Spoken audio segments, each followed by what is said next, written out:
عارفين إن لوحة الموناليزا كانت زمان مجرد لوحة صغيرة في وسط لوح كتير في متحف اللوفر، ومحدش كان بيديها اهتمام خاص؟ الموناليزا اترسمت حوالي سنة 1503 بإيد الرسام العبقري ليوناردو دافنشي، وبعد وفاته اشتراها ملك فرنسا فرانسوا الأول، ومن ساعتها بقت في القصور الفرنسية لحد ما وصلت اللوفر بعد الثورة الفرنسية سنة 1797.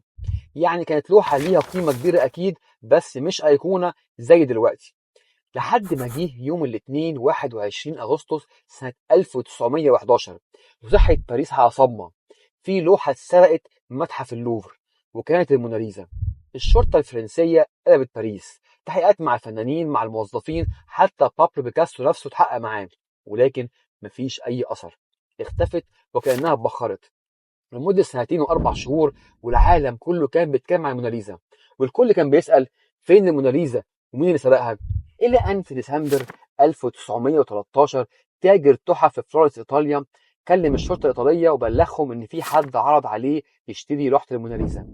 فالشرطة قبضت عليه، وكان الراجل ده اسمه فينشينزو بروجيا، عامل إيطالي بسيط، وكان بيشتغل في اللوفر وقت السرقة، وطلع مخبي اللوحة في شقته الصغيرة في باريس كل المدة دي.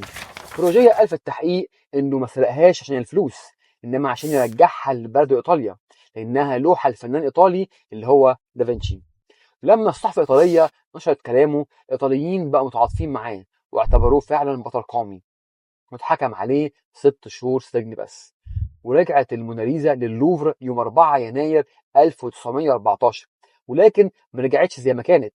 رجعت الموناليزا الأيقونة العالمية، واللوحة اللي كانت منسية اتحولت بسبب سرقة لأشهر عمل فني في التاريخ.